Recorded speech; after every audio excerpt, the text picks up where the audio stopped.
자, 여러분들 오늘 날씨 좀 풀렸죠? 네, 날씨가 풀려서 다행입니다. 막 비 오고 눈 오고 막 그럴까봐 걱정했는데, 그죠?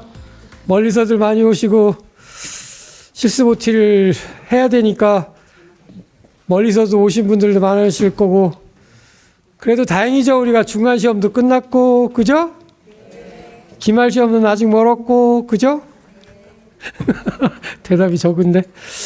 우리가 오늘 많은 분들이 오리엔테이션 내년 봄학기 실습을 위해서 하게 될 건데, 먼저 실습에 앞서서 우리 간단히 우리 담당하실 교수님들 소개 좀 하고, 그 다음에 오리엔테이션 여러분들 자료는 다 받으셨죠? 오늘 와서 제일 중요한 것 중에 3가지가 있어요. 물론 실습 과정에 대한 오리엔테이션 설명을 잘 듣고 절차에 따라서 하는 게 제일 중요하지만, 그거 못지않게 중요한 건 여러분들이 왔다는 사인 흔적을 남겨야 되고, 거기에 사인만 가지고 어떤 분들이 대신 사인을 한다, 다른 학교에서 막 그런 문제 가지고 항상 내부 고발자가 무서워요. 누가 대신했다 하고 막 신고해가지고 부정이라고 나중에 실습 취소되고 이런 일들. 그러니까 친구를 잘 사귀어야 돼요. 내부인 조심하시고, 가족 조심하시고, 동료 조심하시고. 그러니까 대신 사인했다고 신고하는 건 서로 아는 사람들끼리 친할 때야 괜찮다가 마음 상했을 때 신고하더라고요. 그래서 우리가 사진도 찍어요. 아시죠? 그래서 사진 찍는 거, 그 다음에 사진 찍을 때 되도록이면 고개 숙이지 마시고, 마스크 썼으면 마스크 내려주시고, 내가 왔다는 증거를 확실히 남겨주시고, 우리 오늘 동영상 촬영도 하니까 나중에 여러분들 아마 온라인 강의실을 통해서 다 사인하셨죠? 네. 이거 자료도 받으셨죠? 네. 그럼 다 된 것 같아서 가고 싶지만 가면 안 돼요. 자, 제가 우리 실습 담당하실, 저는 아시죠? 네, 저는 아실 것 같아서. 저는 오윤진이고, 여러분들 아마 실습하시는 과정에서 여러분들이 지원서 서류 낼 때 일단 그거 자격에 맞는지 심사하고, 여러분들이 아마 분반도 하나 맡고, 여러분들 과제 평가하고, 그 성적이 반영되고, 이런 일들 하게 될 거예요. 자, 그러면 우리 실습 담당하시는 교수님들 한 분씩 한 분씩 먼저 여러분들 실습은 하게 되면 하시는 동안에 기관 방문을 하게 되거든요. 우리 기관 방문도 하고 대면 수업도 담당하시는 교수님 먼저 소개시켜드리고 인사말 듣도록 하겠습니다. 아시죠? 네. 안녕하세요. 네, 실습 지도 담당하고 있는 민경현입니다. 잘 부탁드립니다. 네. 저는 이제 주로 현장에서 선생님들이 실습하시는 그런 과정을 좀 직접 한번 찾아뵙는 그런 역할을 담당하고 있고요. 이제 학기가 시작되면 3번 정도 출석 수업을 하게 됩니다. 그 출석 수업은 5분 이상 지각하시면 안 되고요. 한 번이라도 빠지시면 안 됩니다. 되게 중요하다는 인식을 하셔야 되고, 그 이유는 수업하시게 되면 말씀드리겠습니다. 제가 이제 기관 방문을 하게 되는데, 미리 전화를 드립니다.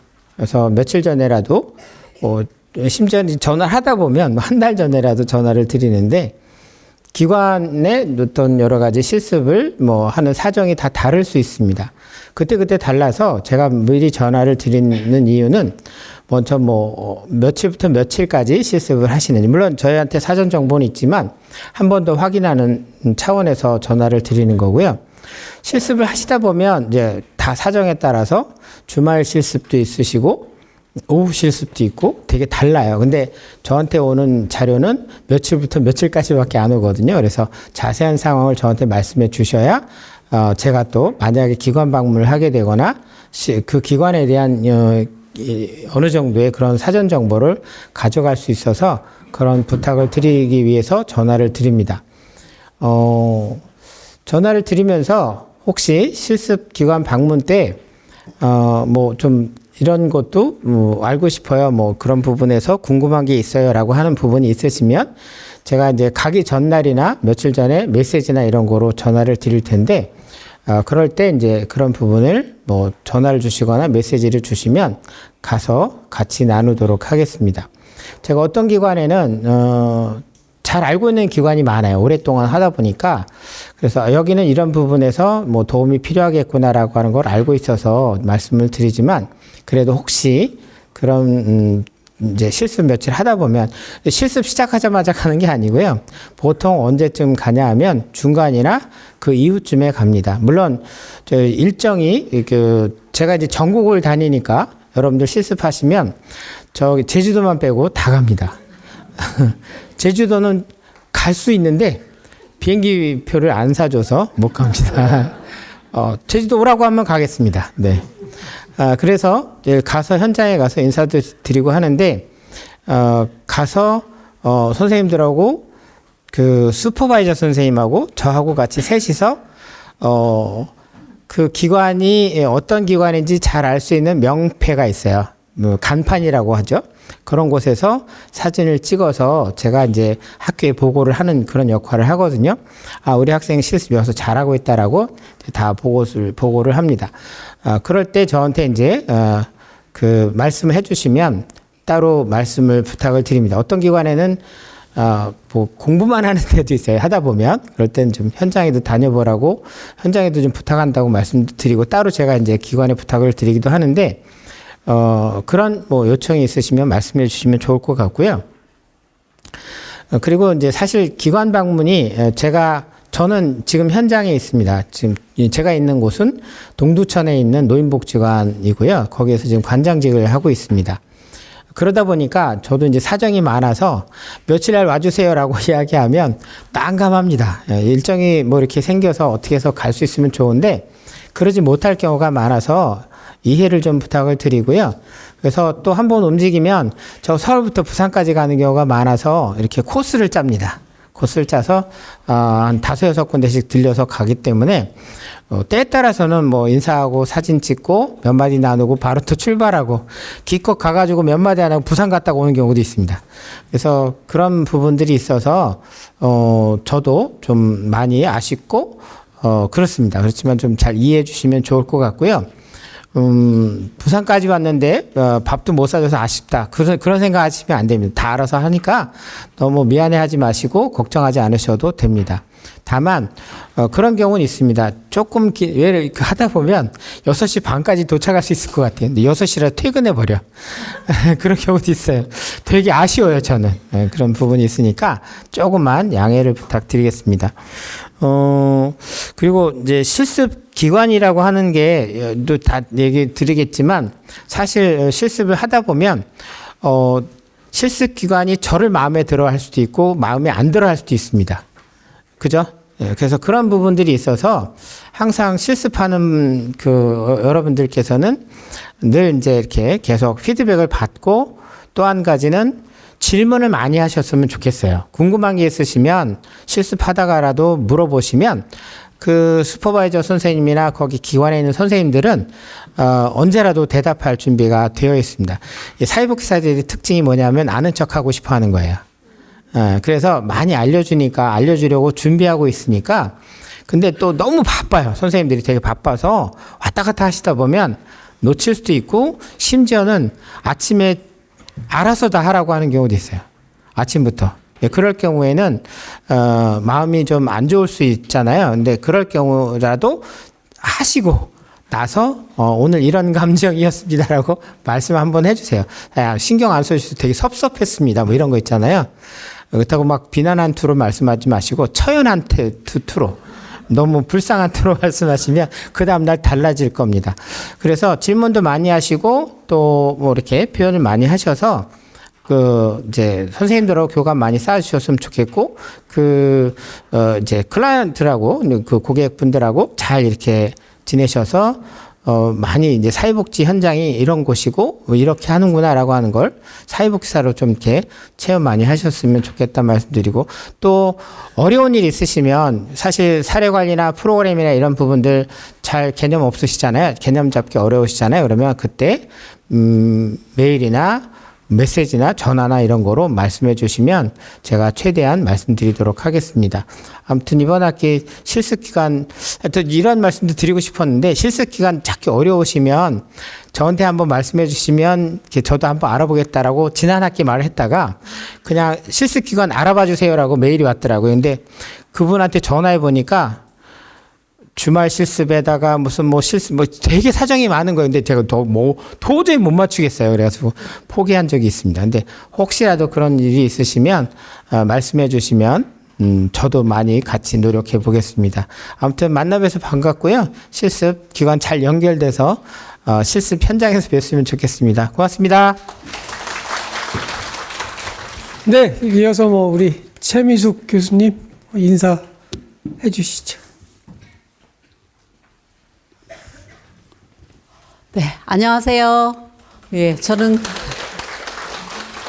최미숙 교수입니다. 제가 맡은 업무는 사회복지 현장 실습 세미나 대면 수업을 담당하고 있습니다. 그래서 저희 반이 되시면 저와 함께 수업을 하시게 될 겁니다. 지금까지 교수님께서 민 교수님께서 사회복지 실습까지 연계되는 내용을 이렇게 과정을 도움을 주셨는데 제가 당부드리고 싶은 말씀은 선생님들이 실습을 나가잖아요. 연계가 돼서 실습을 나가자면 우리 학교 같은 경우에 특성이 선생님들의 특성이 굉장히 다양해요.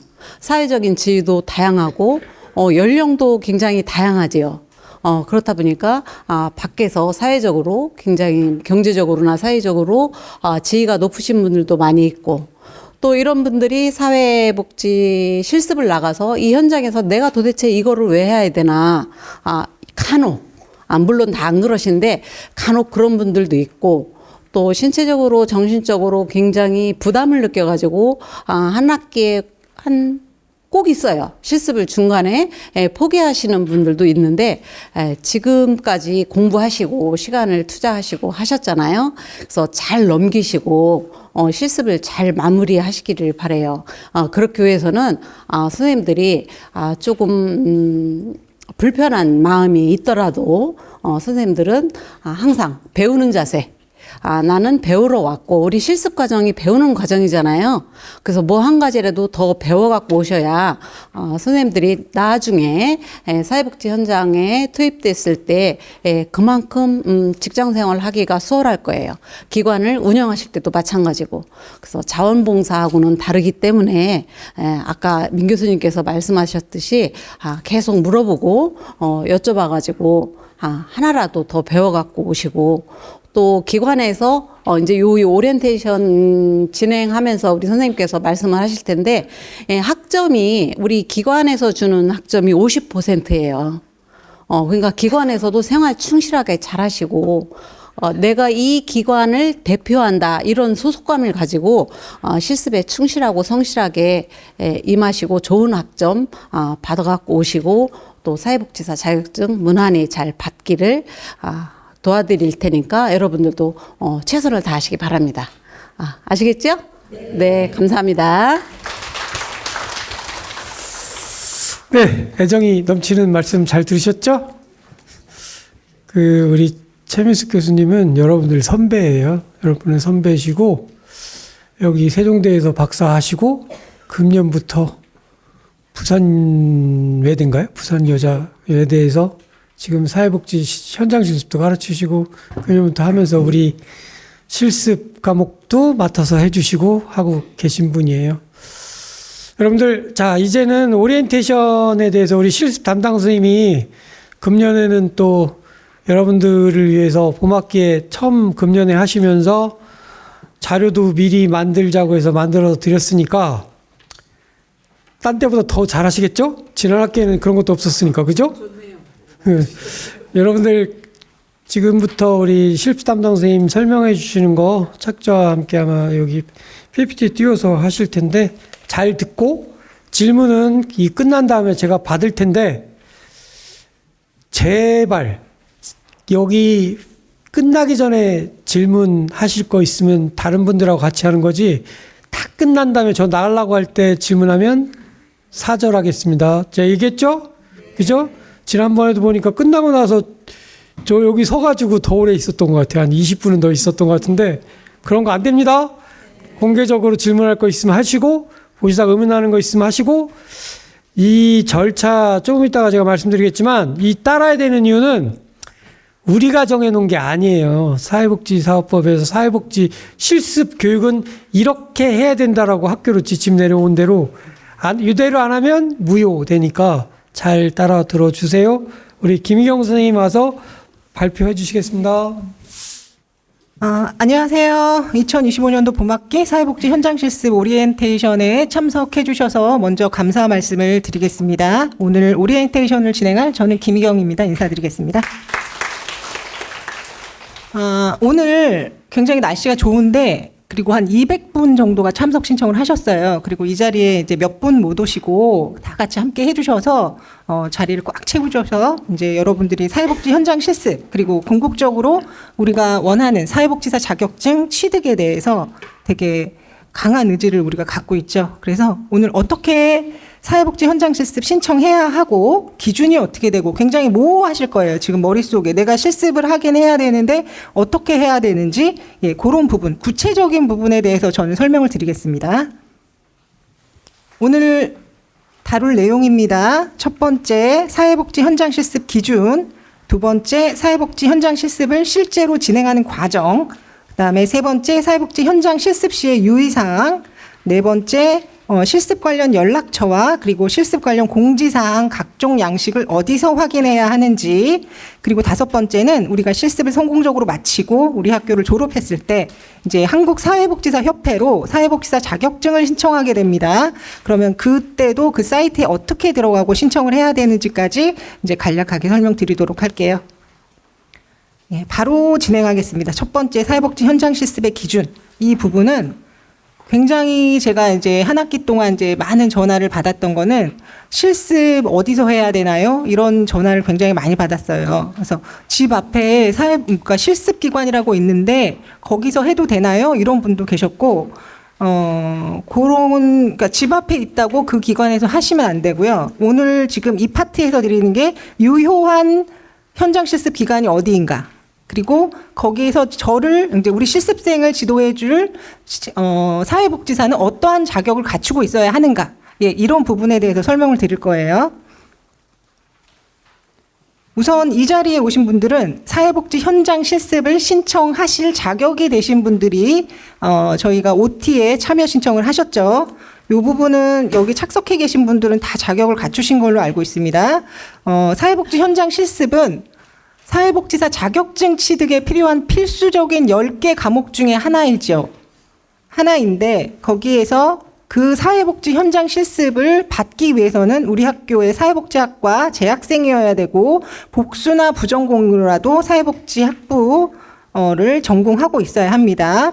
그리고 현장 실습은 신입생 때부터 할 수는 없어요. 어느 정도 선수 지식을 함양하고 있어야지 필드에 나가서 타인을 돕는 그리고 이제 클라이언트하고 소통하고 할 수 있기 때문에 선수 과정이 필요해요. 그래서 이제 신입생이나 2학년 편입으로 들어오신 분들은 3학년 2학기 때부터 실습을 하실 수가 있고 3학년 편입으로 들어오셨으면 최소한 2학기 정도는 공부를 하시고 4학년 1학기 때부터 실습을 하실 수가 있습니다.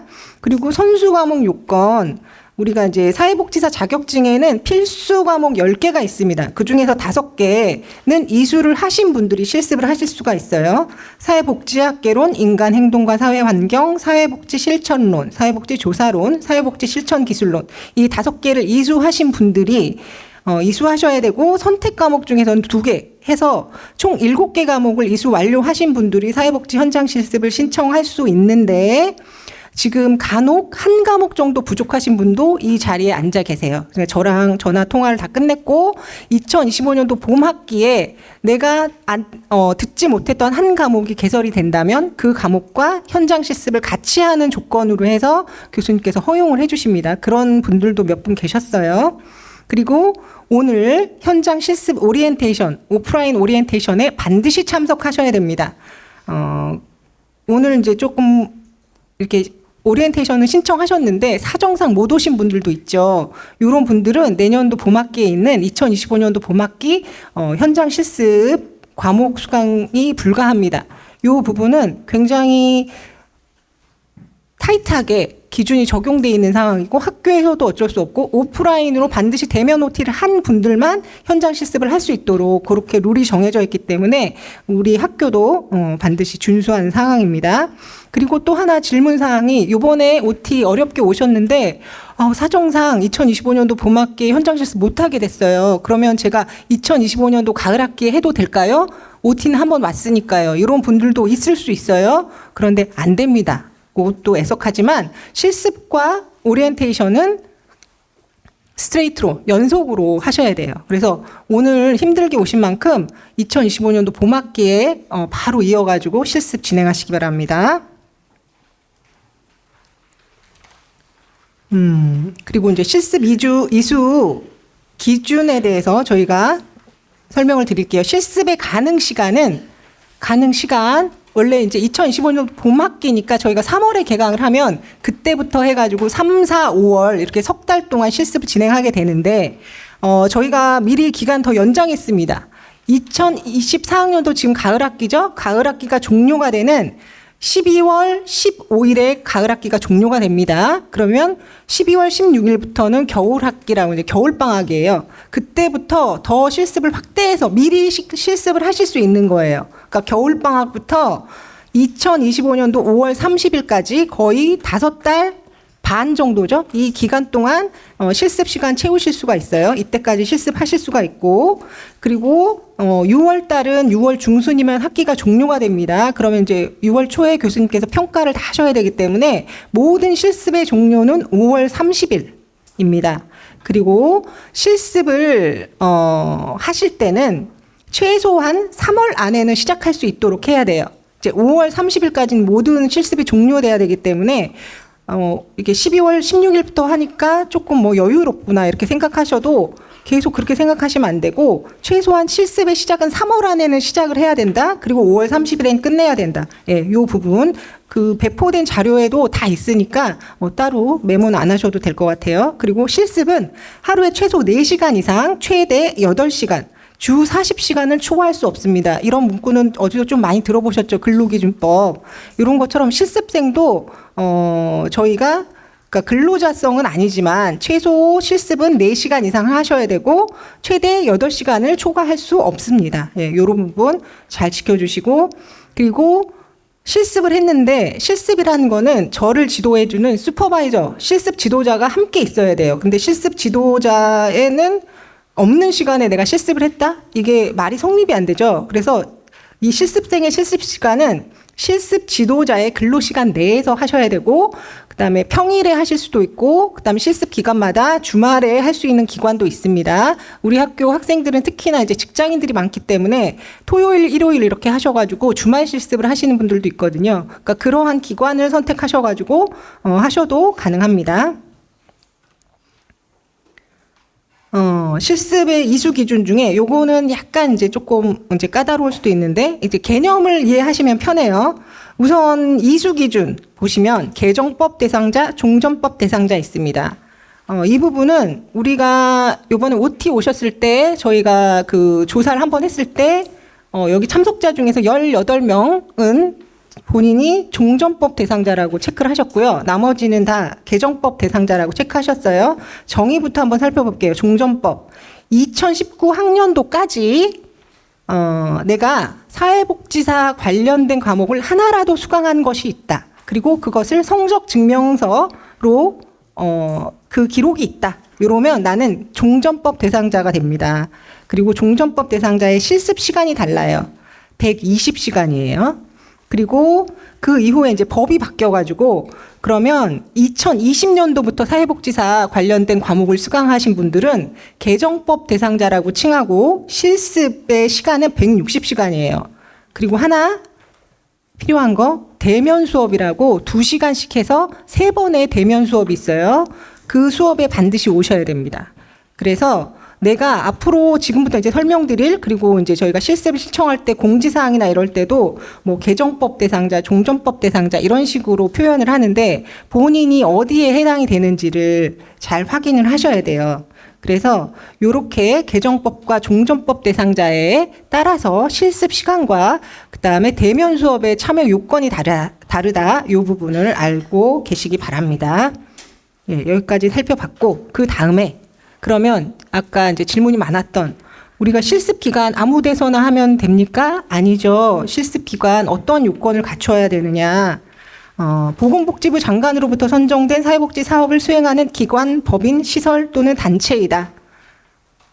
그리고 기관의 실습 지도자가 2명 이상 상시적으로 근무한다는 의미죠. 그리고 상근하면서 그 분들이 전년도에 보수교육이라는 게 있어요. 사회복지사의 보수교육. 보수교육을 8시간 이상 받으셔야지만 실습을 할 수가 있습니다. 실습을 지도할 수 있습니다. 그리고 사회복지 프로그램을 시행하거나 사회복지 관련 활동을 하는 기관, 여기서 이제 혹시 어린이집이나 유치원은 그러니까 실습이 가능합니까? 불가한 기관입니다. 그리고 내가 다니고 있는 직장이 사회복지 기관이에요. 그런데 내가 다니고 있는 직장에서 실습 행위할 수 있습니까? 없습니다. 그 기관이 보건복지부 장관이 정한 이러한 유효한 기관이라고 하더라도 본인이 재직하고 있는 기관에서는 실습이 불가합니다. 그럼 여기서 질문이 하나 또 생기실 것 같아요. 아, 이러한 요건 알겠는데 그럼 이러한 요건에 맞는 기관을 나는 어떻게 찾을 수 있습니까? 이 뒤에 다 설명드릴 거예요. 그것도 구체적으로 사이트 들어가서. 예, 그래서 우선은 그 기관들이 어떠한 조건이 유효한 기관인지 그 부분을 한번 살펴드렸고, 두 번째, 기관에 대해서 알아봤으니까 거기서 우리를 지도해줄 실습 지도자 선생님은 어떤 조건을 갖고 계셔야 되느냐. 그 해당하는 기관에서 상근하는 직원이어야 되고, 혹시나 실습 지도자가 대표자인 경우에는 우리가 실습을 신청하실 때 재직증명서, 그 대표자님의 재직증명서도 함께 제출을 하셔야 돼요. 이게 왜 그러냐면은, 기관의 대표자가 그 경영만 하지 않고 사회복지사로서도 업무를 하면서 지도를 했다라는 증거가 필요하기 때문에 저희가 상근으로 대표자가 그 기관의 사회복지사로서 있다. 예, 그러한 부분에 대해서 저희가 확인을 해야 됩니다. 이것도 이제 법령에 정하는 상황이기 때문에 재직증명서를 요구하고 있고, 그러니까 기관의 대표자가 우리 실습생들을 실습해주는 슈퍼바이저가 될 경우에만 제출하시는 거예요. 예, 그냥 다르면 이제 제출 안 하셔도 됩니다. 그리고 기관 실습 지도자가 2명 이상 상근하고 전년도 보수교육 8시간 이상 받은 기간, 이 앞장에 기관에서도 설명드렸죠. 그리고 실습 지도자가 사회복지사는 1급, 2급이 있는데 1급 자격증을 소지하신 분들은 1급 자격증을 취득한 이후에 3년 이상의 경력을 가지신 분들이 지도하실 수가 있고, 2급 자격증 소지자는 2급 자격증 취득 후에 5년 이상의 경력을 가지신 분들이 이렇게 지도를 하실 수가 있습니다. 그리고 실습 지도자와 실습 지도 교수는 동일할 수 없다. 이 부분은 저희 이제 교수님들은 실습 지도를 하지 않으시기 때문에 우리들은 다 해당이 되지 않으실 거고, 이 부분 실습 지도자 1인당 그 인원의 그 제한이 있어요. 실습 지도자 1인당 실습 지도 인원은 5인 이상 연간 20명을 초과할 수 없습니다. 그렇기 때문에 이제 여러분들이 내가 이제 이러이러한 기관에서 실습을 했으면 좋겠다라고 리스트업을 나중에 하시는데 전화를 걸어서 해보면 만약에 그 실습 지도자가 제가 이 인원이 다 찼어요 라고 하면은 실습을 못 받으실 수가 있어요. 그래서 미리 이러한 요건, 요 인원이 또 넘치면 나중에 사회복지사 자격증을 저희가 이제 신청을 할 때 요게 다 사회복지사 협회에서 저희가 이제 신청을 할 때는 이 나를 지도한 사회복지사의 번호를 또 더 적게 돼 있기 때문에 이렇게 보면은 이제 인원이 넘치는지 안 넘치는지 이런 부분까지 다 체크가 되기 때문에 이 부분도 굉장히 중요하죠. 그래서 나중에 실습 기관을 선택하실 때 이제 한 번은 방문하셔가지고 도장도 받고 하셔야 되거든요. 지원서에. 그때 이제 한 번 더 체크하는 상황으로 실습 지원서 부분에서도 저희가 한 번 더 설명을 드릴 거예요. 그리고 만약에 이렇게까지 하셔가지고 실습 이제이 정해졌는데 실습 지도자가 나중에 변경될 수 있어요. 기관의 사유 때문에 그럴 수도 있고 이제 본인의 사유 때문에 그럴 수도 있고 그럴 경우에는 가능합니다. 근데 사회복지사 이제 지도자 변경 신청서를 저희 학교에 제출하시면 돼요. 그건 간단한 거니까 그것도 가능하다라는 거를 말씀드릴게요. 예. 지금까지 이제 사회복지기관과 사회복지사님 저를 지도해줘야 될 그런 이제 그 기준에 대해서 한번 살펴봤고, 다음으로는 구체적으로 우리가 사회복지 현장 실습을 할 때 어떠한 진행 과정으로 진행을 해야 되는지에 대해서 설명드릴게요. 자, 이렇게 보시면 우리 그 배포해드린 자료에도 쭉 나와 있는데 8가지 과정으로 이렇게 구성이 돼요. 맨 처음에는 실습 기관을 선정하고 요 부분 학생이 개별적으로 선정하셔야 됩니다. 그리고 어떻게 기관을 선정하고 어느 사이트에 가서 조사하셔야 되는지까지 다 설명을 드릴 거예요. 그 기관에 대한 선정이 끝났으면 그 다음에 실습 신청 서류를 작성하시게 됩니다. 학생이 실습 신청서를 작성하셔가지고 학교로 보내주시면 그 다음에 학교는 기관으로 우리 학교에 누구가 기관으로 실습을 나가게 됩니다. 라고 해서 공문으로 요청을 드려요. 그러고 그 다음에 이제 학생이 좀 기다리시면 우리가 수강 신청 기간이 있잖아요. 다른 과목들은 본인이 직접 수강 신청을 하시는데 이 사회복지 현장 실습은 본인이 수강 신청을 할 수 없게 막혀 있어요. 이거는 저희한테 실습 신청서를 학교로 보내주신 분들에 한해서 학교에서 일괄적으로 수강 처리를 합니다. 그러니까 수강 신청 기간에 수강 신청이 안 되는데요. 이런 분들도 또 간혹 있어요. 근데 그 부분은 해당하지 않다. 학교가 일괄 처리할 것이다. 예, 그렇게 알아두시고 그 다음에 이제 수강 신청까지 다 성공적으로 됐으면 이제 3월 달에 개강하면 강의를 수강하게 됩니다. 그리고 동시에 여러분이 선정한 기관에서 실습도 동시에 진행하시게 됩니다. 그러니까 간혹 또 사회복지 현장 실습만 하면 되는 거 아닌가요? 라고 생각하시는 분들도 있어요. 실습만 하시는 게 아니라 온라인 강의랑 같이 수강하시면서 그다음에 그러면서 동시에 실습까지 하시는 거예요. 그러니까 다른 일반적인 과목을 수강하는 것보다 더 많이 힘들겠죠. 그 동시 기간에 여러 가지 일을 하셔야 되니까. 그렇게 해서 이제 강의의 수강과 실습의 수행 종결을 마치시면 이 과정에서 여러분들이 이제 과제를 제출하셔야 되는데, 최종 보고서를 만드시는 거예요. 실습 과정에서 실습 일지도 적고, 예, 최종 보고서로 요약도 하고, 요 부분도, 요 내용 말미에 설명을 드릴 거예요. 구체적으로. 그래서 학생은 학교로 과제를 제출하게 되시고, 이 기관에서도 학교에 주셔야 되는 게 서류가 2가지가 있어요. 현장 실습 평가서와 현장 실습 확인서가 있는데 현장 실습 확인서가 특히나 중요합니다. 네, 확인서는 어떤 분이 우리 기관에서 몇 월 며칠부터 언제까지 실습을 했다, 몇 시간 했다라는 그런 구체적인 내용을 적시한 확인서예요. 그래서 그 부분은 기관이 도장을 찍고 학교로 보내면 학교에서도 도장을 찍어서 학생한테 이 학기가 종료되면 자택으로 다 보내드려요. 등기로. 그럼 이 서류를 잘 보관하셔야 되는데 이게 언제 사용이 되느냐. 졸업을 하게 되시면 졸업증명서, 성적증명서 가지고 사회복지사 협회에 사회복지사 자격증을 신청을 하시게 돼요. 그때 원본 서류로 사회복지 현장 실습 확인서를 제출하셔야 돼요.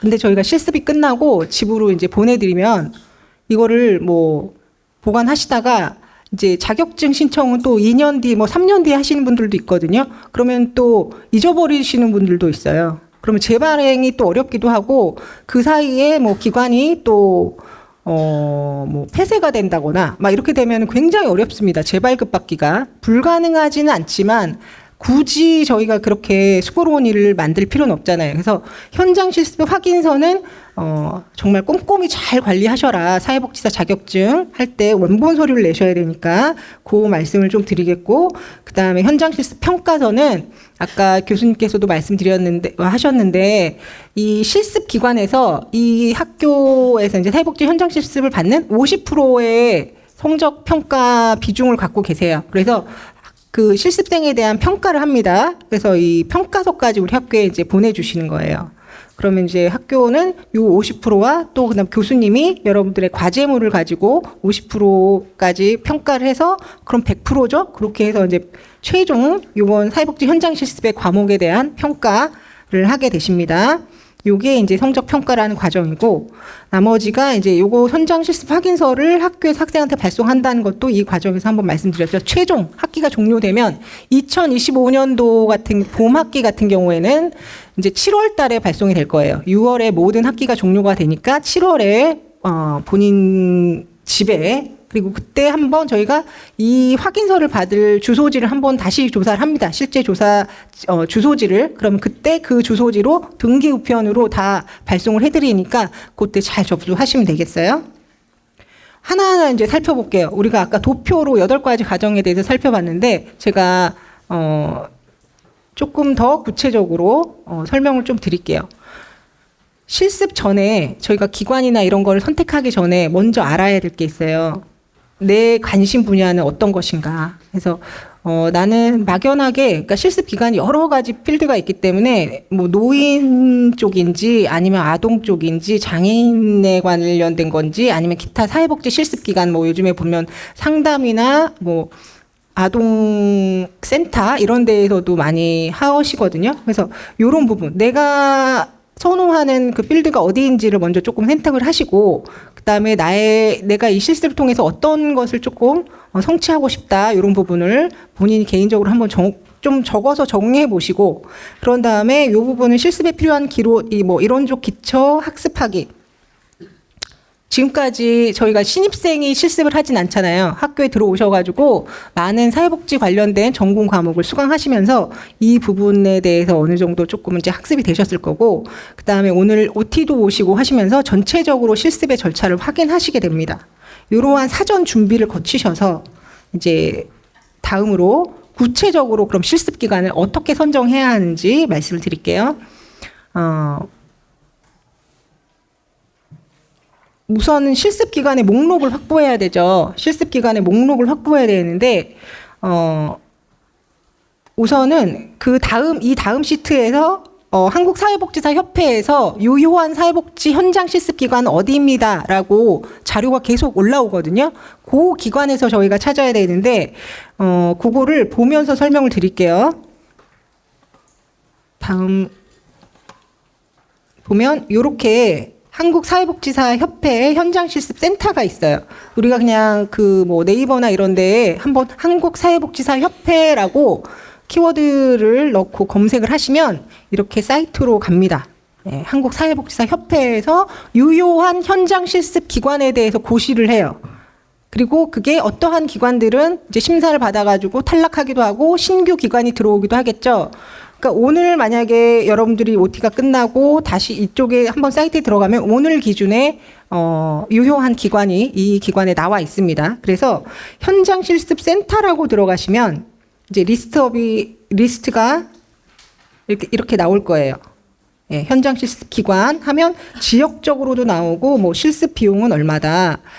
그다음에 뭐 이런 식으로 기관명이나 연락처 이런 걸 다 받을 수가 있고, 이 검색 기능에서 검색해서 보실 수도 있고, 저 같은 경우에는 실습 기간 현황 다운로드를 받습니다. 엑셀 파일로 전국에 있는 실습 기관의 목록이 엑셀 파일로 정리되어 있고, 그걸 정리하셔가지고 이제 필터 기능 좀 사용하셔가지고 이용해 보시면 실습 기간, 본인에 맞는 실습 기간 잘 찾으실 수 있을 거예요.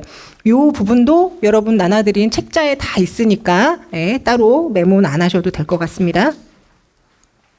다시 앞으로 가서 이렇게 하면서 실습 기간의 목록을 확보합니다. 최소 한 10개 정도는 본인이 조금 정리를 하세요. 그래서 기관명, 그다음에 지역, 본인의 지역 가까운 데서 하셔야 되잖아요. 그리고 전화 연락을 하셔야 되니까 연락처랑 그다음에 시설이 어떤 시설인지, 그다음에 실습비는 어느 정도 하는지, 이런 부분들을 좀 정리를 하셔서 이 10개 정도 되는 거를 한번 좀 정리를 해보세요. 그다음에 전화로 직접 문의를 합니다. 그리고 전화를 문의했을 때 저는 얘기를 하겠죠. 이제 세종사이버대학교에 다니고 있고 이제 이러한데 기관에서 실습을 하고 싶다, 할 수 있을까요? 라고 하면 이제 그쪽에서 오케이를 하면 실습 기관을 방문합니다. 직접. 그런데 실습기관을 방문할 때는 그냥 가서 말만 하는 게 아니라 제가 어떤 사람입니다라는 걸 보여드려야 되잖아요. 그래서 실습생 프로파일과 그다음에 실습을 하겠다라는 지원서가 있는데 요거 두 개를 작성하셔가지고 지참하고 가셔서 이제 실습기관에 이제 가시면 됩니다. 그러면서 이 실습 지원서에 기관에서 도장받아야 될 곳이 있어요. 그다음 실습 지도자님도 도장을 찍어주셔야 되는 게 있습니다. 그래서 요거까지 다 하갖고 오시면 실습 기관에 대한 선정이 끝난 거예요. 그런데 이게 보면은 간단하게 말씀드렸지만 첫 번째 허들이에요. 여러분들이 사회복지 현장 실습을 하실 때 이 실습 기관을 나한테 맞는 실습 기관을 선정하시는 게 그렇게 쉽지만은 않아요. 왜냐하면 우리가 직장을 다니시는 분들이 굉장히 많은데 주말에만 해야 하는데 가까운 이 지역은 주말에는 못 하는구나. 그래서 또 좀 멀리까지 가셔야 되는 분들도 있고 어떤 분은 이제 이 컨택을 하시는데 한 전화를 뭐 30곳, 40곳 해봤다 이런 분들도 계셨어요. 그렇지만 그분들도 다 하셨거든요. 그래서 이 첫 번째가 실습 기간을 우선은 딱 정하는 거. 예, 요 부분이 굉장히 어려운데 우선은 요거를 끝내고 나면 그 다음부터는 좀 쉽습니다. 그러니까 여기에서 저희가 포기하지 않고 우선은 나만 어려운 게 아니라 다 어렵다고 했으니까 잘 극복하시면 될 것 같아요. 예. 요거는 다 봤고요. 그다음에 한국사회복지사협회에서 우리가 유효한 사회복지 현장 실습 기관이 어디인지를 보셨잖아요.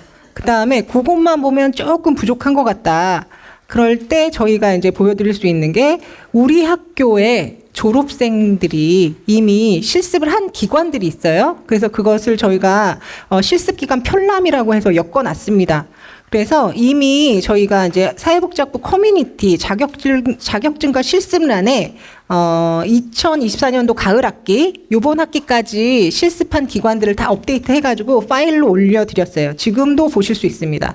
위치는 학과 소개에 보면 사회복지학과에서 학과 커뮤니티에서 자격증과 실습에서 요 공지사항에 보시면 첫 번째로 이렇게 이제 있습니다. 요거 최종 파이널 버전이니까 다운로드 받아서 보시면 되고 내용은 어떠하냐. 이 한국사회복지사협회 리스트하고 조금 비슷한데 여기는 여기 기관명이랑 다 나와 있죠. 주소지랑 그다음에 여기에 보시면 최근 4개 학기에 우리 학교에서 실습을 한 기관들을 이렇게 체크를 해드렸어요.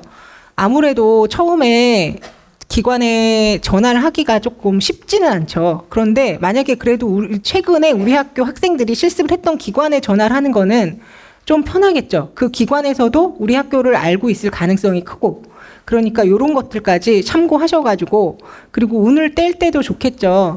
뭐 몇 년도 몇 학기에 우리 학교 학생이 거기서 실습을 했는데 저도 실습을 하고 싶다. 이런 식으로 말씀을 같이 하는 게 좋을 것 같아요.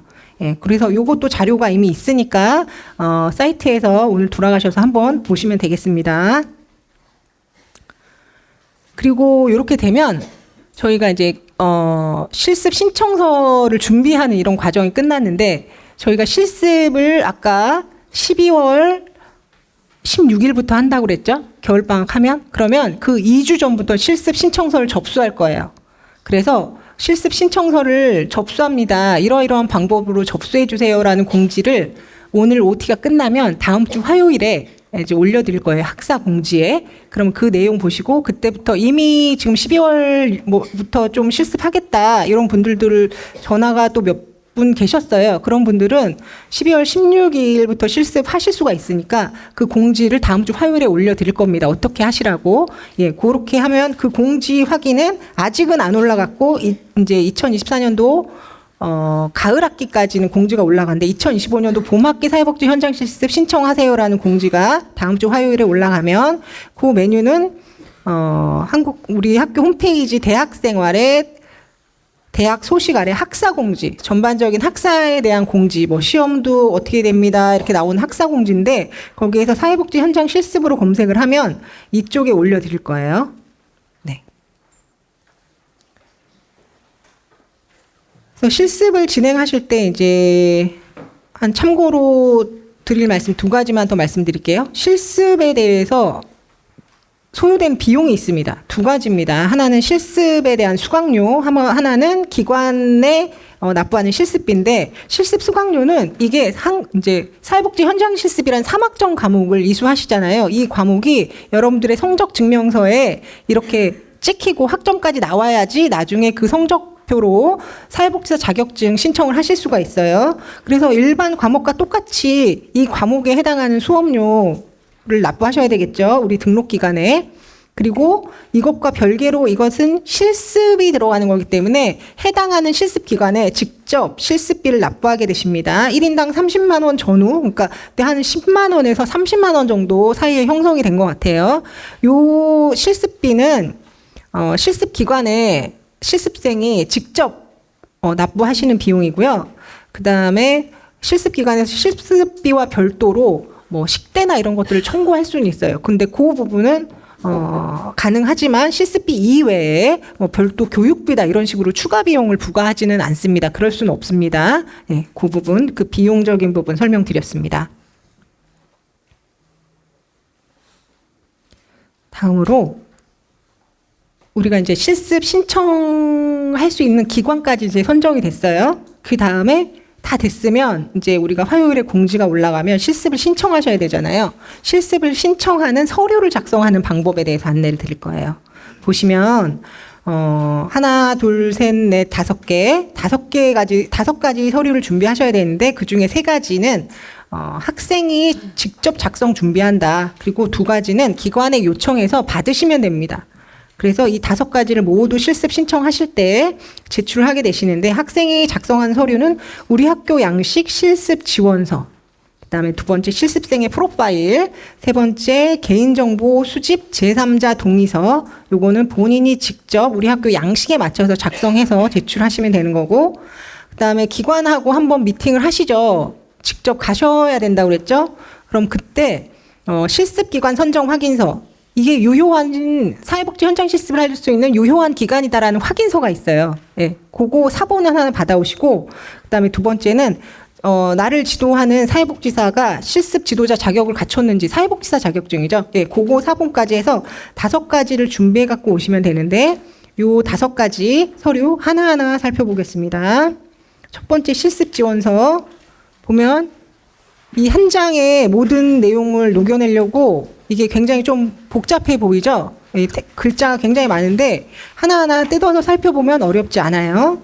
우선은 이 내용을 보시면 이게 크게 2부분으로 돼 있죠. 이게 상단 부분은 학생 본인이 작성하는 부분이고, 이 부분도 여러분들 제본에 보면 제본 자료집에 다 나와 있습니다. 똑같이. 그 다음에 이 하단 부분은 실습 기관과 함께 작성해야 되는 부분이에요. 그래서 이 본인이 작성하시는 부분은 간단해요. 그냥 본인의 신상이에요. 본인의 전공, 성명, 학번, 그 다음에 내가 어떠한 과목들을 이수했다, 이런 이력을 적시하시는 부분이고, 이 하단 부분은 실습 기관에 대한 정보예요. 그런데 실습 기관에 대한 정보는 홈페이지나 이렇게 드러난 실습의 기관의 이름이나 이런 건 알겠지만 이 실습 기관의 고유 번호가 무엇인지 이런 부분 모르잖아요. 그래서 그 기관에 방문하셔서 같이 작성을 하셔야 되는 거예요. 실습기관의 관리번호라는 게 이 실습기관이 보건복지부에서 정한 현장 실습을 할 수 있는 유효한 기관이다라는 번호거든요. 그래서 그 번호 적게 돼 있고, 그다음 실습 지도자님의 뭐 성함이나 사회복지사 자격증 번호, 그다음에 그분이 뭐 1급인지 2급인지 이런 부분까지 다 적게 되어 있습니다. 그래서 이제 상단부, 하단부를 다 적으시고, 그다음에 특히나 이 자료, 이 서류에서 중요한 거는 도장 5곳. 예, 도장 5곳을 제가 좀 강조를 드리는데, 여기 보면 우선 하나, 여기 있죠. 기관의 직인, 그 다음에 본인 신청인, 내가 실습한 사람이 여기 실습 신청자, 여기 실습 신청자 여기 2곳에서 지금까지 1+2 3곳, 그 다음에 실습 지도자님이 하나 2곳에서 여기 이 하나의 문서에는 도장이 5곳이 찍힌다. 이렇게 보실 수가 있어요. 그리고 이게 계속 좀 재차 반복적으로 중요한 부분을 말씀드리는 거라 저희가 실습을 하는 게 실습 기관 선정하기도 어렵고, 이 자리 OT에 참여하신 것도 어려웠고, 그다음에 이제 굉장히 실습도 시간을 쪼개서 하시기도 어려운데 유효한 기관에서 실습을 해야 되잖아요. 자격 없는 기관에서 실습할 수 없으니까 그 부분을 우리 지원서 쓸 때도 한 번 더 확인하자라는 의미에서 이 부분이 있어요. 그러니까 실습의 기관이 유효한지, 보건복지부 장관의 선정 기관인지, 그럼 전년도 보수교육은 받았는지, 여기 가나다 항목에 이렇게 있는데 그 부분이, 그다음에 상근 이제 지도자가 2명 이상 계시는지, 요거 가나다 항목이 있어요. 그래서 요 부분을 실습 신청자도 한번 확인하고, 굉장히 중요한 상황이기 때문에 실습 지도자님도 맞다 확인하고 여기서 각자 도장을 찍는 거예요, 이쪽에.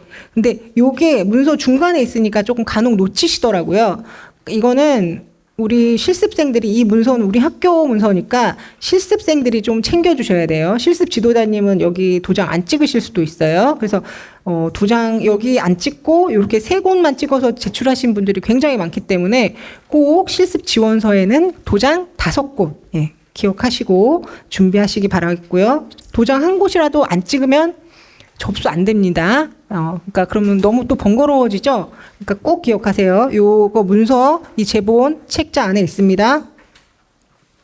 이게 제일 복잡하고, 그다음부터는 이제 쉬워요. 실습생 프로파일, 이력서 같은 거예요.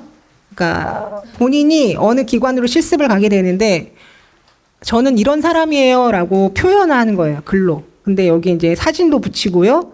그다음에 신상 정보도 적고, 내가 세종사이버대학교에서 어떤 과목 들었고, 그다음에 나는 어떤 경력을 갖고 있고, 어떻게 실습을 하고 싶다, 뭘 배우고 싶다, 본인의 약점과 단점은 어떻게 된다, 이런 부분에 대해서 적는 부분이 있고, 이 부분은 뭐 도장 찍는 란 없습니다. 그냥 본인이 실습 기간에 저는 이런 사람입니다, 실습 잘 하겠습니다라는 어필하는 부분이기 때문에 본인 정성껏 작성해 주시면 되고, 간혹 사진 안 붙이시는 분들이 있는데 이 부분은 사진을 꼭 붙여주세요. 왜냐하면 이 실습생 프로파일 기관으로 저희가 넘겨드릴 건데, 실습을 하러 간다는 거는 배우는 사람이 자세가 되어 있어야 되는데, 규경 양식에서 사진도 귀찮아서 안 붙인 분들을 과연 그 기관에서 실습생으로 선발하고 싶을지, 이런 부분은 그래서 정성을 다 보여드리는 거예요. 제가 이 기관에서 실습할 자세나 다 되어 있다, 이런 부분. 그러니까 사진을 꼭 첨부해 주시기 바라겠고요.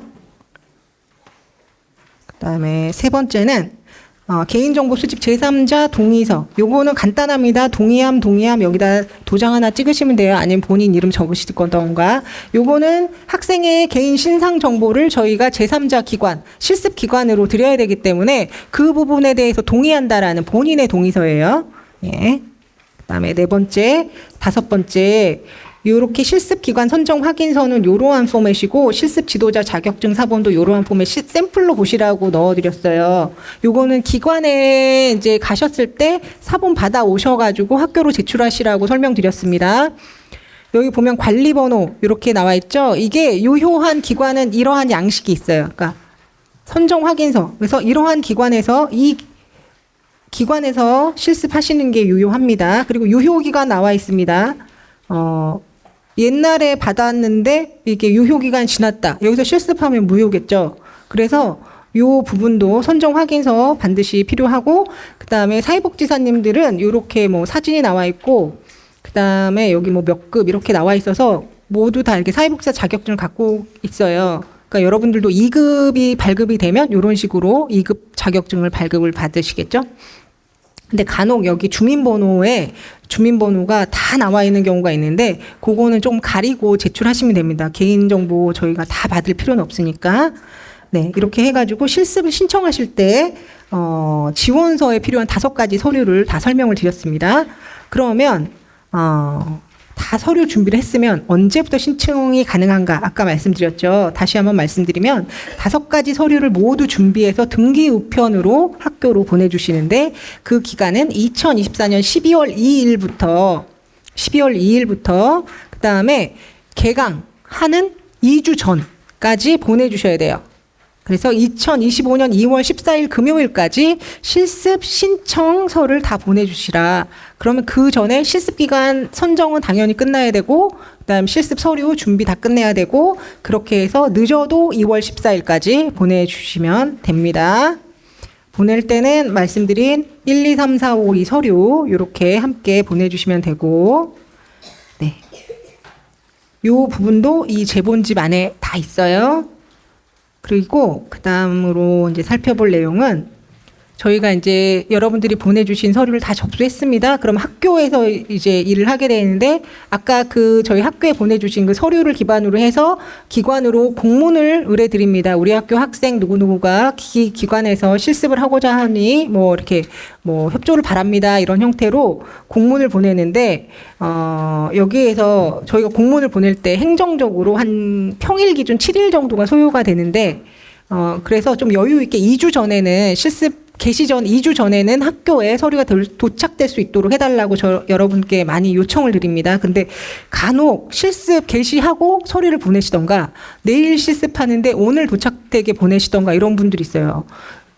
그거 안 됩니다. 학교에서 공문을 실습 기관으로 발송하기 전에 실습을 한 건 인정되지 않아요. 그러니까 서로 최소한 7일 전에는 학교에 도달할 수 있도록 실습 신청서 등기로 다 접수해 주시기 바랍니다.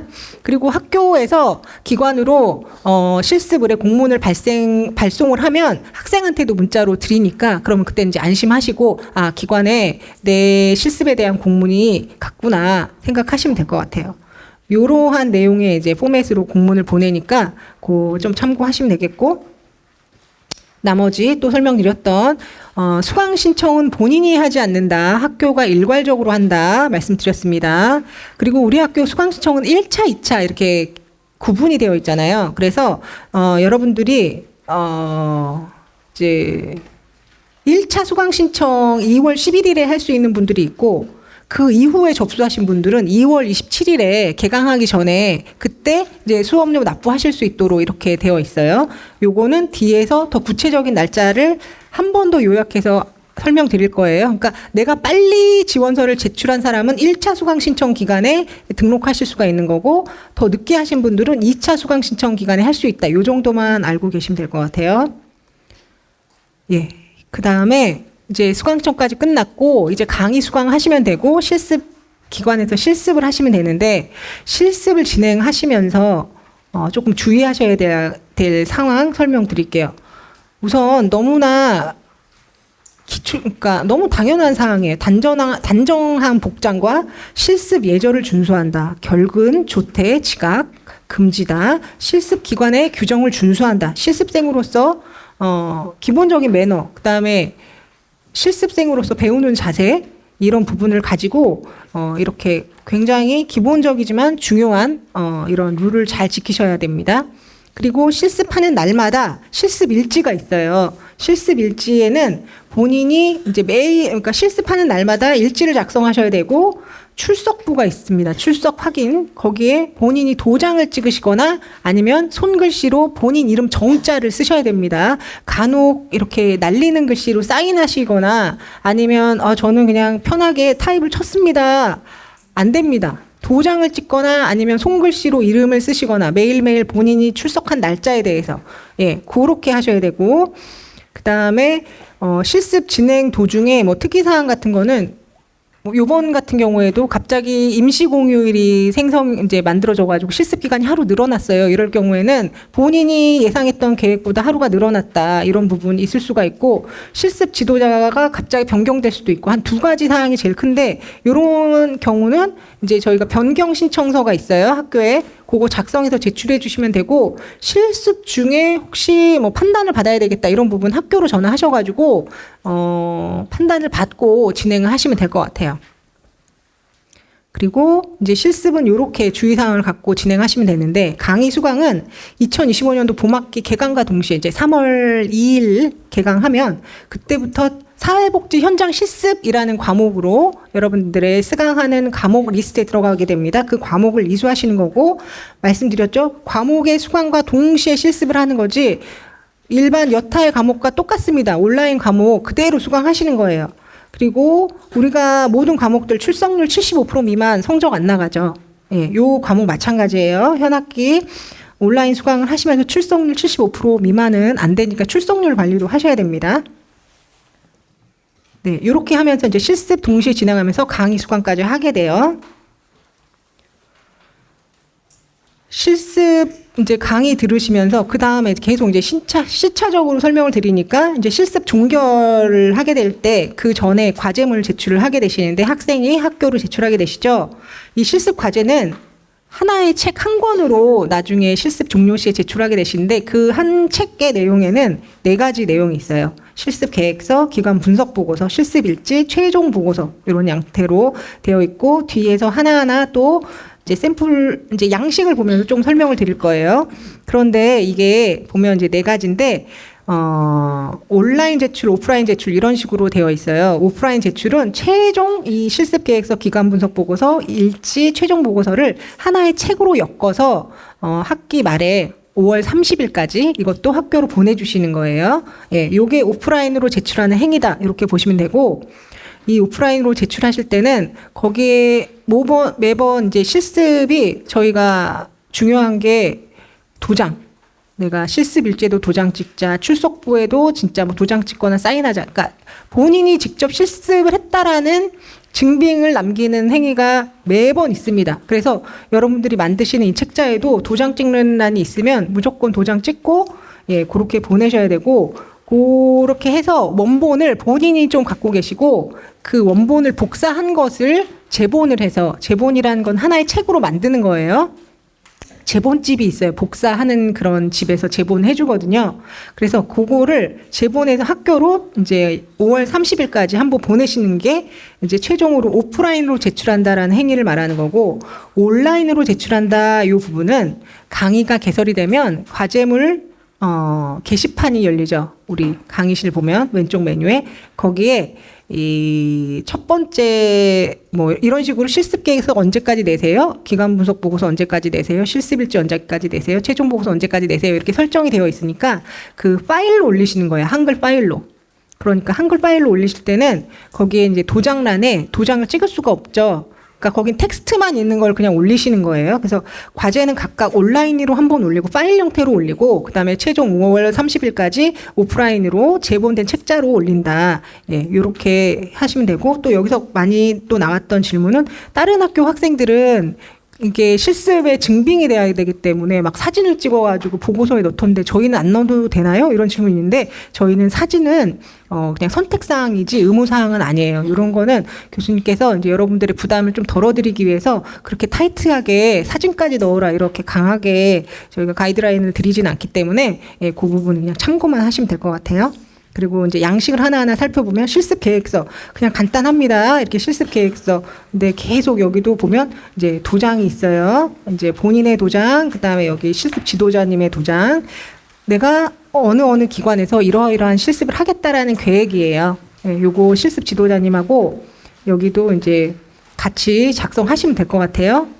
예, 두 번째, 기관 분석 보고서.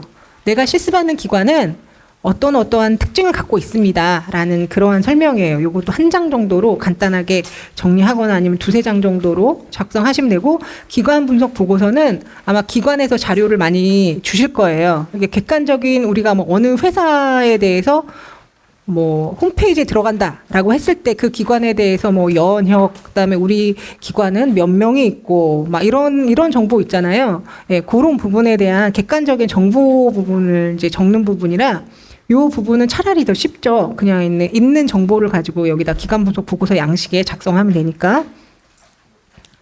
이제 세 번째 실습 일지.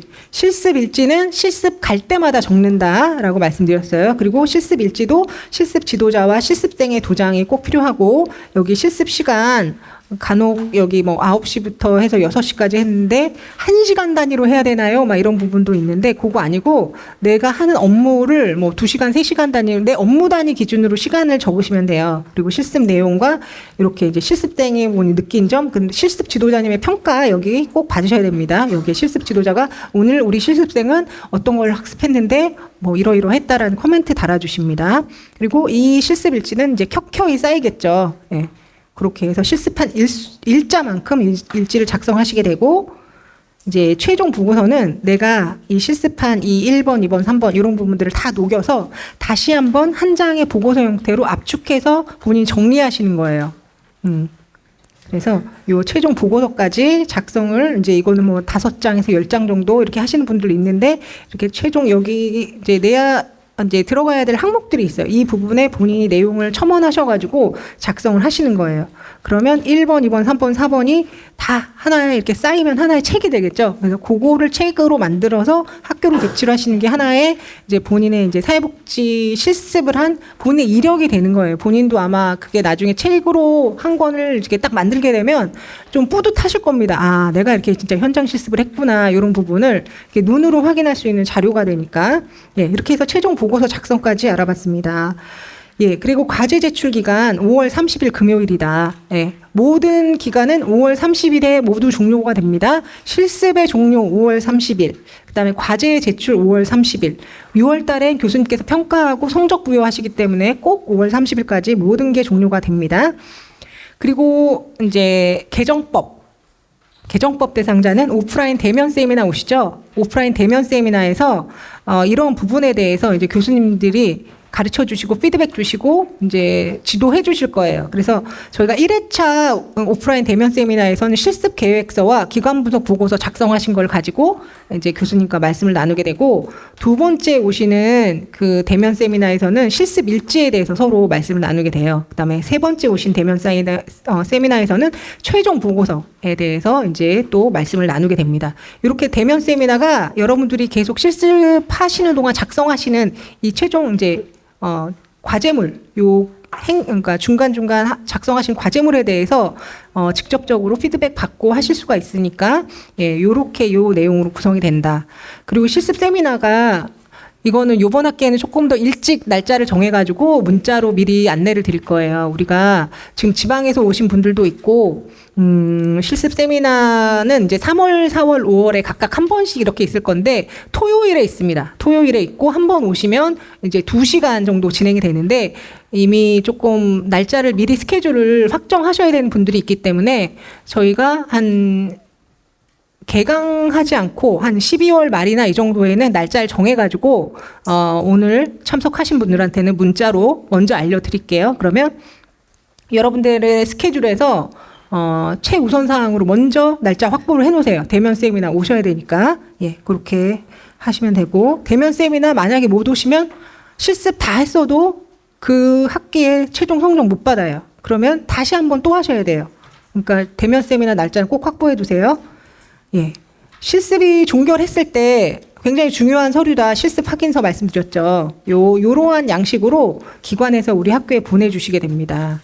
실습 확인서. 그 다음에 두 번째, 기관에서도 실습생을 평가한다. 50%. 이 실습 평가서 양식 요렇게 생겼는데, 첫 번째 장은 이렇게 출석부가 있어요. 그러니까 여기 이 출석부에다가 본인 계속 뭐 3월 5일이면 3월 5일에 실습생 사인하고, 그 다음에 실습 지도자 사인하고, 아니면 도장 찍거나 이렇게 해가지고 요거 한 장이 이제 빼곡하게 차지게 됩니다. 예, 그리고 이제 하면 이건 기관에서 보내주시게 되는데, 저희가 기관에 요청을 드려요. 실습 의뢰 공문을 발송할 때 실습생을 평가하고 실습생을 이제 실습 확인서를 학교에 보내달라고 하는데, 간혹 기관에서 이거를 밀봉해가지고 학생한테 드리기도 해요. 그러면 이제 실습생이 그러면 다 밀봉을 개봉하시면 안 되고, 그 형태로 밀봉된 상태에서 저희한테 보내주신 거는 저희가 봤는데, 이 평가라는 게 누구가 개입이 되면 안 되잖아요. 그래서 저희가 이제 평가를 하시면 여기다 셀로판지를 이렇게 붙이셔라 막 이런 식으로도 말씀을 드리는데, 그 부분에 대해서 학생이 뭐 인위적으로 뭐 개봉을 한다던가 그렇게 할 수는 없으니까 받은 그대로 저희 학교에 보내주시면 됩니다. 근데 되도록 저희가 학교에서는 기관에서 학교로 직접 보내라고 말씀드립니다. 네, 평가, 실습 기간 평가 50%, 과제 및 강의 수강에 대해서 교수님께서 평가 50%에서 100%로 평가를 하시고, 좋은 건 이 과목은 시험은 진행되지 않아요. 네, 시험이 없다. 네, 시험은 진행되지 않고, 그 다음에 여러분들이 오리엔테이션에 참석하거나 이런 부분들, 강의 수강률, 이게 전반적으로 모두 성적에 반영이 됩니다.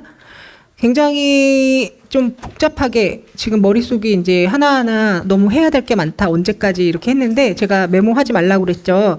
여기 한 표로 정리했어요. 그래서 실습을 준비할 때 수업에 참여하면서 실습 진행하면서 실습 종료할 때 몇 월 며칠까지 무엇을 하면 된다라고 한 표로 정리된 게 있으니까 요거 보시면 될 것 같아요. 우리 OT 신청했잖아요. 10월 7일부터 11월 3일까지 우리 OT 신청했습니다. 두 번째, OT 이 자리에서 참석하고 계시죠? 그래서 실습 준비하는 과정에서 지금 우리 여기까지 한 거예요. 실습 참여하는 것까지. 그 다음에 오늘부터 바로 이제 2025년 2월 14일까지 실습 기관 조사 선정할 수 있습니다. 오늘 설명드린 방법대로 기관 선정하시면 되겠고, 그 다음에 실습 신청서 5가지 있다고 그랬죠? 실습 신청서까지 작성하셔가지고, 저희가 접수를 2024년 12월 2일부터 받겠습니다. 그리고 2월 14일, 2025년 2월 14일까지, 요렇게 다 받고, 그러면 접수한 다음에 이제 기관으로 공문 저희가 학교에서 발송을 하고요. 수강 신청, 2월 7일까지 실습 신청서 접수하신 분들은 2월 11일 화요일에 등록하실 수 있도록 처리해 드릴 거예요. 근데 2월 7일 이후에 2월 8일부터 저희한테 서류가 2월 14일까지 온 거는 2월 27일에 등록하실 수 있도록 이렇게 두 번으로 나눠서 처리가 됩니다. 그러면 이제 실습에 대한 준비가 다 끝났고 본격적으로 개강과 동시에 수업하시면 되고요. 수업하면서 개정법 대상자 오프라인 대면 세미나 3회 참석 있고요. 이렇게 있고, 그 다음에 실습을 계속 진행합니다. 실습 진행하는 과정에서 뭐 한다고 그랬죠? 실습 과제물 제출하고, 그 다음에 이제 종료는 5월 30일에 모든 실습이 끝난다. 그리고 뭐 자료 제출하는 거 5월 30일에 다 끝난다.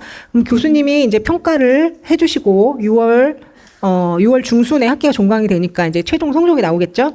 그렇게 하면서 학기가 종료가 되고, 그 다음에 학기가 종료되면 기관에서는 저희 쪽으로 이제 실습생에 대한 평가서와 확인서를 제출을 하게 되시고, 저희는 그 실습 확인서에 학교에서도 유효하게 도장을 찍어서 7월에 여러분들 집으로 등기 우편해 드릴 겁니다. 이렇게 해서 실습 신청서를 제출하는 5가지 절차에 대해서 구체적으로 설명을 드렸습니다. 그리고 요 표도 여러분께 나눠드린 자료집에 다 있으니까 집에 들어가셔가지고 다 보시면 될 것 같아요. 우리가 이제 실습까지 다 선택을 했는데, 이제 어떻게 보면 이제 마음의 준비, 우리가 어떠한 태도를 가져야 되느냐, 이런 부분으로 실습 유의사항 간단하게 준비했어요. 실습생은 배우는 사람으로 굉장히 겸손한 자세로 이제 배워야 됩니다.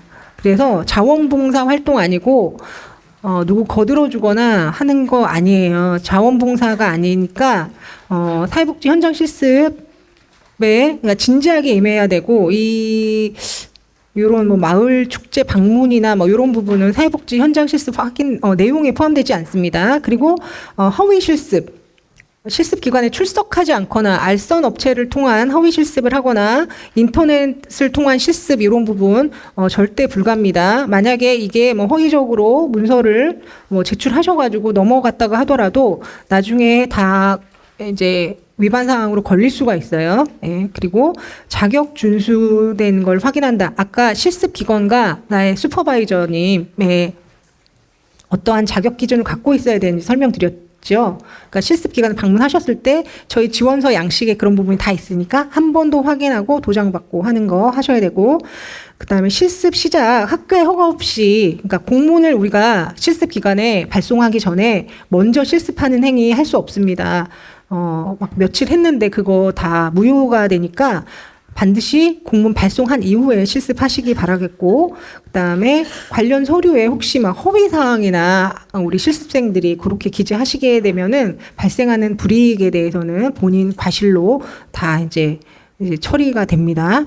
그 다음에 과제 양식 이런 거 학교에서 설명한 양식대로 제출해 주시면 되고, 모든 것은 이제 기간을 준수해가지고 이제 한 번만 하는 게 아니에요. 우리가 실습이 아마 이번 학기에도 150명은 넘을 것 같아요. 신청 자체를 이번에 200명 정도가 해주셨으니까.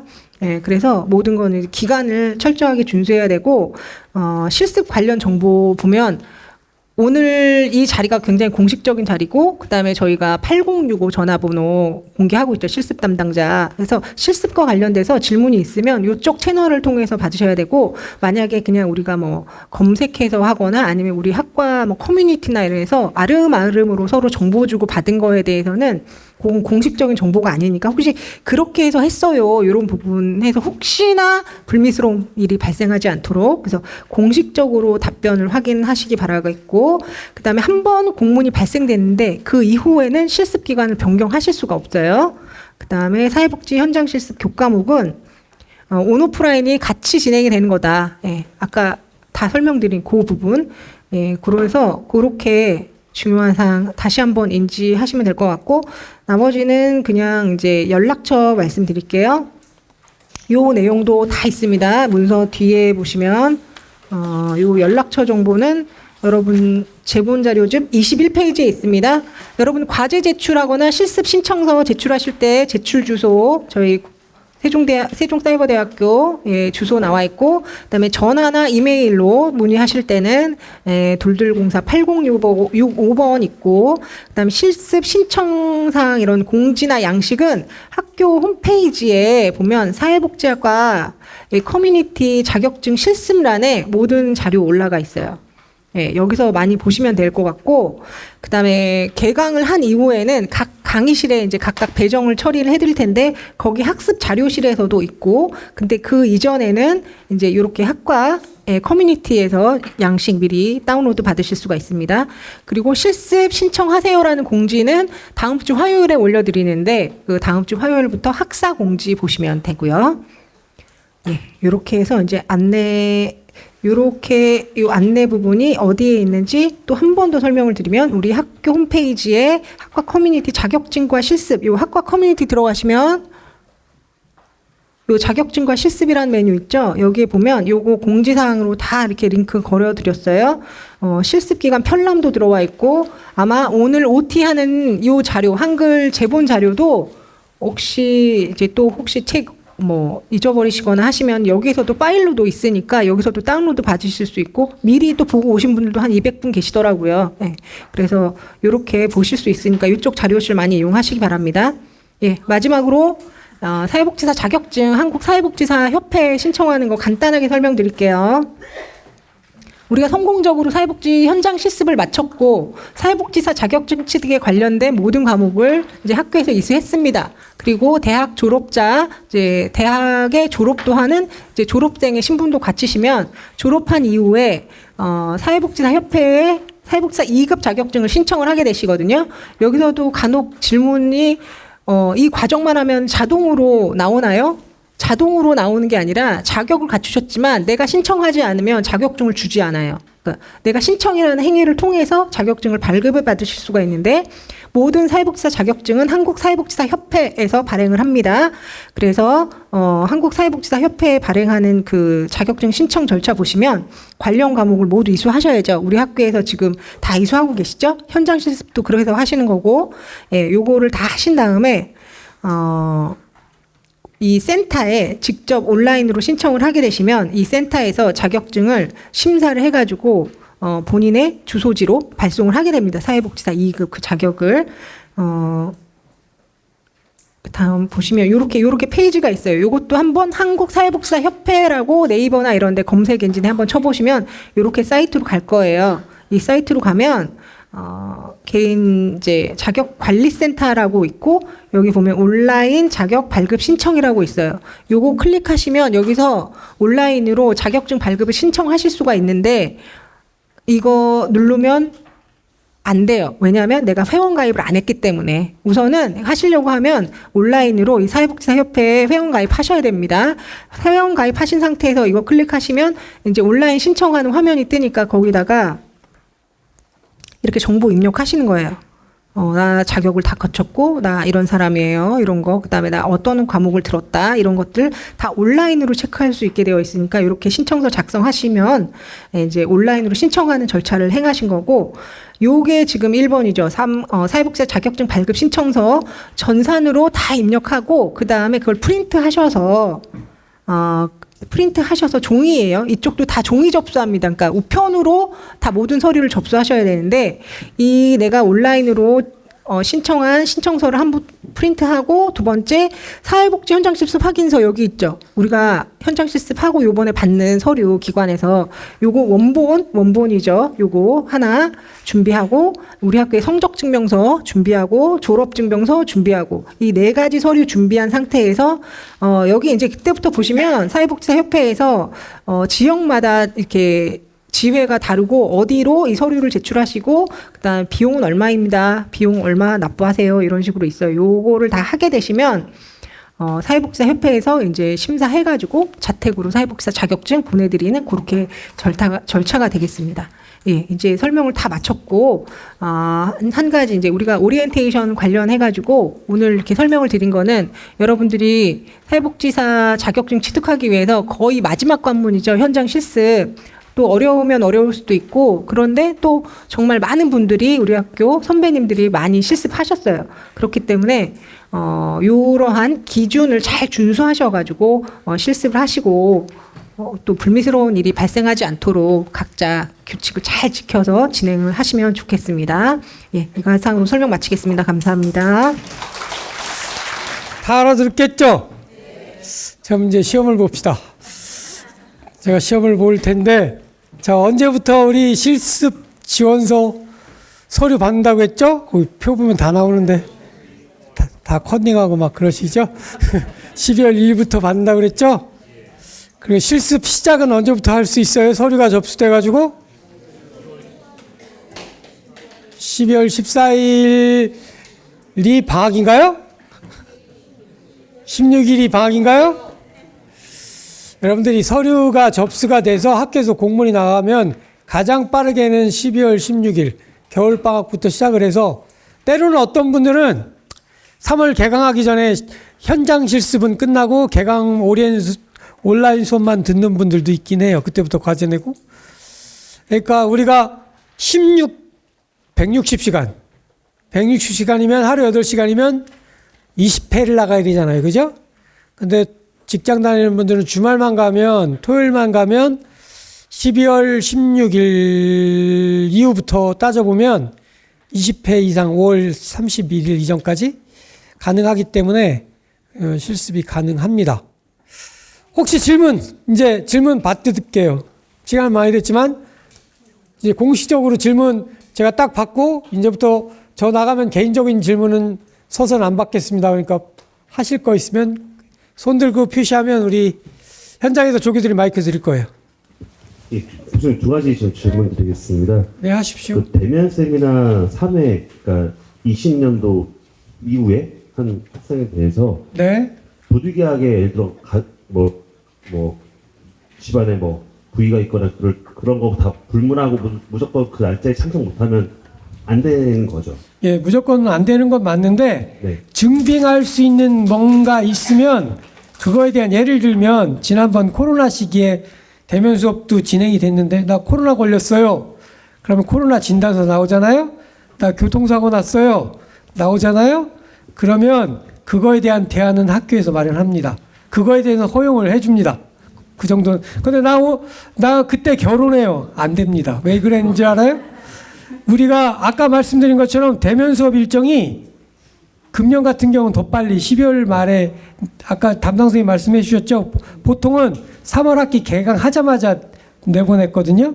그러면 3월 달 우리 교수들도 다 긴장해요. 아까 교수님들 다 인사했죠. 저를 포함해서 우리도 주말, 오늘도 대면 수업하고 왔거든요. 저 앞에 시간에 지금 하고 있는 분들 똑같아요. 그 부득이한 사정이 생기는 거는 갑자기 아플 수도 있어요. 맞아요. 그런 일 생겨요.